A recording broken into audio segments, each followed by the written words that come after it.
अस्सलाम वालेकुम। उम्मीद करती हूँ आप सब खैरियत से होंगे। अल्हम्दुलिल्लाह हम भी ठीक हैं।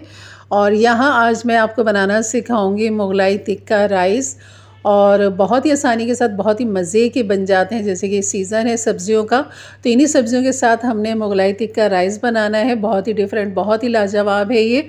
तो चलिए यही मज़ेदार सी रेसिपी आज आपके साथ शेयर करती हूँ, ज़रूर बनाइएगा। और बहुत ही लजीज बनती है, बच्चों बड़ों सब के लिए मुनफरिद। और यकीन करें मज़े से बच्चे भी खाएंगे शौक़ से, क्योंकि इसमें स्पेगेटी भी मौजूद है। तो इस वजह से आप बनाइए ज़रूर अपने बच्चों के लिए, अपने बड़ों के लिए। तो चलिए बनाना शुरू करते हैं। बिस्मिल्लाहिर्रहमानिर्रहीम। यहाँ पर सबसे पहले कढ़ाई में हम तकरीबन 3-4 टेबल स्पून जो है हम ऑयल ले लेंगे। और यहाँ पे अदरक लहसुन ले लेंगे। अदरक ले लेंगे 1 टीस्पून चॉप, और लहसुन ले लेंगे 1 टेबल स्पून चॉप। और यहाँ पर इनको हम डाल देंगे, हल्का सा इन्हें कड़कड़ाएंगे। यहाँ पर जैसे इसमें कलर हल्का सा आ जाएगा, इसके बाद हम इसमें चिकन डाल देंगे। लहसुन और अदरक का फ्लेवर बहुत ही अच्छा लगता है इसमें, इस तरह चॉप करके डालें, पिसा हुआ नहीं डालिएगा। तो बस उसके बाद मैंने यहाँ पर 1 पाउच चिकन ले ली थी, जिसके छोटे छोटे से क्यूब्स कर लिए थे। और ये हम इस अदरक लहसुन वाले उसमें डाल देंगे तड़के में। और यहाँ पर चिकन को तब तक हमने भूनना है जब तक ये चिकन गल नहीं जाती, और इसको इसी तरह भूनते हुए ही हमने पकाना है। अभी चिकन ने सारा ऑयल जो है सब जब्स कर लिया, उसके बाद जब ये पकने लगेगा तो ये ऑयल छोड़ देगा, जैसे कि आपको नज़र आएगा अभी आगे। तो इसी में मैं इसको भूनती रहूँगी थोड़ी थोड़ी देर के बाद, ताकि गल भी जाए।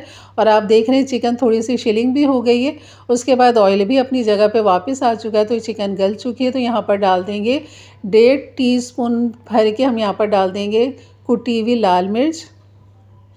सोया सॉस डाल देंगे यहाँ पर 2 टेबल स्पून। नमक डाल देंगे 1 टीस्पून। और इनको खूब अच्छा से यहाँ मिक्स करेंगे। मिक्स करने के बाद यहाँ पर हम डाल देंगे मिक्स सब्ज़ी। मिक्स सब्ज़ी में जिसमें मैंने गाजर ली हुई है, बंद गोभी है और शिमला मिर्च है। तो हमने यहाँ 4 सब्जियों का इस्तेमाल करना है। हरी प्याज भी जो हमने आखिर में डालना है। गाजर मैंने एक बड़े साइज़ की ले ली थी, जिसके इसके छोटे छोटे से क्यूब्स काट लिए हैं। बंद गोभी मैंने आधी ले ली थी, जिसके भी मैंने इस तरह कटिंग कर ली। शिमला मिर्च के भी छोटे क्यूब्स काट लिए हैं। तो बस आपने इनको इस तरह हाफ कप के हिसाब से ले लीजिए। और इस तरह मैं डाल दूँगी सब्जियों को। यहाँ पे डालने के बाद सब्जियों को ऊपर नीचे हमने खूब अच्छा सा यहाँ पर मिक्स करना है। तो अभी जैसे सीज़न है, सर्दियाँ हैं, सब्जियाँ ताज़ी ताज़ी मौजूद हैं। अब इन सब्जियों से फ़ायदा उठाइए। ख़ास तौर पे गाजर, जो हमारी लालो लाल गाजर तो आपको इसी सीज़न में मिलेगी, तो बिल्कुल इससे फ़ायदा उठाइए। इस तरह की रेसिपी अपने घर वालों के लिए, बच्चों के लिए बनाइए। तो यहाँ पर कुछ शिमला मिर्च लंबाई में नज़र आ गई, तो मैंने निकाल के उन्हें भी बारीक काट के यहाँ पर डाल दिया था। अब इसके अंदर मज़ीद फ्लेवर के लिए हम डाल देंगे केचप। तकरीबन 2 टेबल स्पून केचप डालेंगे इसके अंदर। और खूब अच्छा से यहाँ पर मिक्स करेंगे। आप काली मिर्च भी मोटी कुटी हुई यहाँ पर डाल सकते हैं, हरी मिर्च भी आप यहाँ पर कुटी हुई डाल सकते हैं।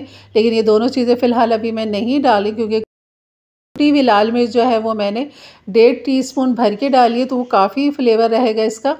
और यहाँ पर जो है थोड़ा सा हमने ऑयल ले लिया 1 टेबल स्पून, और उसके साथ मैंने 1 अंडा फेंट के डाल दिया। इसकी हमने एक मोटी सी रोटी बनानी है। और बस इसको मैं पका लूँगी। यहाँ पर पकाने के बाद हमने इसकी फिर छोटी छोटी सी कटिंग कर लेनी है। तो यहाँ पर अंडा जो है वो हल्की आंच पे मैं पका रही हूँ, ताकि आराम आराम से ये पकता रहे और एक मोटी सी रोटी बन जाए इसकी।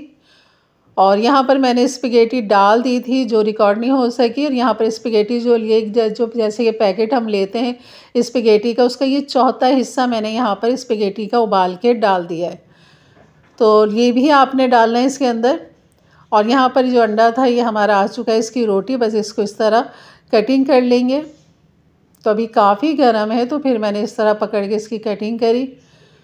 और ये अंडा भी हम इसमें डाल देंगे। तो 1 अंडे की जगह आप 2 से 3 अंडे इसमें इस्तेमाल कर सकते हैं। मैंने फ़िलहाल अभी 1 ही अंडा डाला है इसमें। और अंडा डाल के हम कर लेंगे इसे मिक्स। तो अब ये बताइए कितना मज़ेदार ये बनेगा, कि हर चीज़ इसमें जायके वाली मौजूद है। और बस इसके बाद मैंने फिर चावल जो थे वो बॉईल करके रख लिए थे। तो आप सेला ले लें या बासमती राइस ले लें, जो चावल आपको पसंद हो उनको आपने फुल डन करके पकाना है, उसमें कनी नहीं छोड़नी। तो मैंने चावलों को उबाल के रख दिया है, बिल्कुल फुल डन कर दिया है। और यहाँ पर अब मैं चावल डाल दूँगी। तो यहाँ पर चावल भी मैंने तकरीबन 1.5 पाव चावल लिए हैं। और इनको मैं यहाँ पर डालने के बाद इनको खूब अच्छा सा करूँगी मिक्स, इनके साथ, सब्जियों के साथ, स्पेगेटी के साथ। और बहुत ही लजीज और मज़े के बनते हैं ये। चावल आपने जो बॉयल करने नमक डाल के करने हैं, तो आपने यहाँ पे खूब अच्छा से इसे मिक्स करना है ताकि हर चीज़ हर तरफ पहुँच जाए, चावल का दाना भी और स्पेगेटी सब्जियाँ सारा कुछ खूब अच्छा सा यहाँ पर हो जाए मिक्स। तो बस यहाँ पर खूब अच्छा सा मैं इसे मिक्स कर रही हूँ और बेहतरीन ये हमारे अब तैयार है। अब हमने कुछ भी नहीं करना इसमें। तो यहाँ पर सिर्फ हमारी एक सब्ज़ी रह गई है जो कि हरी प्याज है। और हरी प्याज इसीलिए हमेशा आखिर में डालते हैं क्योंकि वो बहुत जल्दी नरम पड़ जाती है, उसे हीट लगते ही उसका कलर भी चेंज हो जाता है, इसलिए इसको आखिर में डालते हैं। तो चूल्हा मैंने कर दिया था बंद यहाँ पर और बिल्कुल हल्की आंच पे मैंने चावलों को मिक्स किया था सब्जियों के साथ ताकि चावल भी खूब अच्छे से गर्म हो जाए।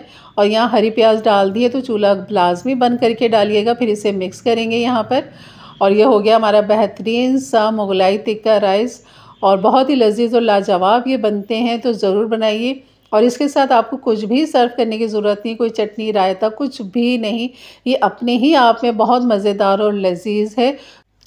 तो ये थी मेरी आज की रेसिपी। अगर अच्छी लगी हो तो ज़रूर लाइक कर दीजिएगा। मेरे चैनल पे नए हैं तो ज़रूर सब्सक्राइब करके जाइएगा। बेल के बटन को क्लिक कर दें, ऑल के बटन को प्रेस कर दें ताकि मेरी वीडियो की नोटिफिकेशन आपको हमेशा सबसे पहले मिले। तो ये डिश आउट कर दिया है जनाब, और देखें इसकी लुक देखें, माशाल्लाह आपको एक एक दाना हर चीज़ अलग अलग नज़र आएगी। और सब्जियों का जो कलर है वो भी अपनी जगह पे मौजूद है। और स्पेगेटी भी आपको नज़र आ रही है, राइस भी आपको बिल्कुल बेहतरीन, एक एक दाना इसका अलग है, नहीं टूटा। तो आज मैं आपको चावल का एक तरीका और बता देती हूँ कि आपका दाना बिल्कुल खिला खिला सा भी रहे और टूटे भी नहीं। तो उसकी सबसे बड़ी वजह ये है कि आपने अगर चावलों को फुल डन करना है, उसके बाद चावलों का फुल डन करने के बाद आप एक बड़े बर्तन में निकालें, उसे ठंडा करें और ठंडा करते हुए दौरान आपने बीच में चमचा हल्के हल्के से ऊपर नीचे करते रहना है ताकि चावल आपस में नहीं जुड़े। जब वो ठंडे हो जाएंगे और वो नहीं जुड़ेंगे तो इसका मतलब है कि आपके चावल बिल्कुल बेहतरीन है। जैसे कि आपने मुझे सब्जियों में डालते हुए देखा था कैसे चावल निखरता हुआ नीचे आ रहा था, एक एक दाना उसका नीचे गिर रहा था, जुड़े हुए नहीं थे। तो वजह ये है कि आप इसको ठंडा करके इस्तेमाल करेंगे तो ये बेहतरीन रहेंगे। रेसिपी अच्छी लगी तो लाइक कर दीजिएगा। इंशाल्लाह मिलते हैं फिर एक अच्छी नई रेसिपी के साथ। तब तक के लिए इजाज़त दें, अपना बहुत सारा ख्याल रखें, दुआओं में याद रखें। अल्लाह हाफिज़।